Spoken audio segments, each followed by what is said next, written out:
Repeated issue I find with how mainstream society thinks is you won't be successful until you take responsibility for every little thing. Yes, you should take responsibility, acknowledging that it's your fault why something happens when you have control over it. But when you don't have control over something, you don't need to take responsibility. So that's where the question comes in. What do you have control over? And what do you not have control over? Instead of being delusional and claiming that you have control over multiple things, you have to really acknowledge where you have control over something. If you already made a choice and you're in a specific circumstance, and it's probably not likely that you can get out of that circumstance with the sacrifice that you'll have to make, then you no longer have to take responsibility. Because there are much larger systems at play keeping you in the place that you're in. For example, someone who has disabilities, and the system just doesn't want to hire him or her because they kind of don't fit in, they won't profit them in the long run, their skills don't fit their criteria for what they're looking for. Getting a job simply won't happen without some kind of government program that labels this person or that person someone who needs extra assistance. So is it his fault that he is the category of someone with a disability? No, he had to work really hard to get that category because society says you have to prove to me that you need help. And even after that happens,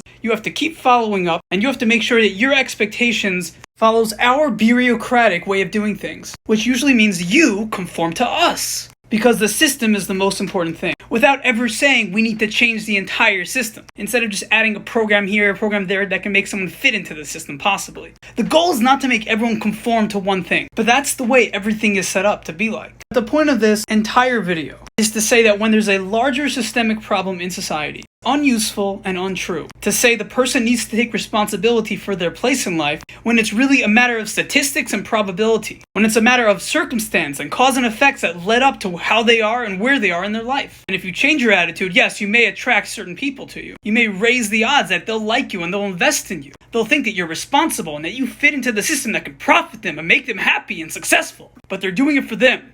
They don't care about you. The system only cares about themselves and what's currently happening in society. Because if they had to change the system, it'll mean their entire foundations are wrong on how they approach the world, how they approach economics, how they approach politics, how they approach people with disabilities, how they approach people who are struggling, starving, and homeless. There is a human nature issue going on that doesn't get factored in to help everyone in the public. So don't tell me that there's something wrong with me for getting angry at the system, at people, at the apathy that happens as a result of biological, neurological evolution of stage orange capitalism and stage green ideologies that are cultic, that refuse to see the truth.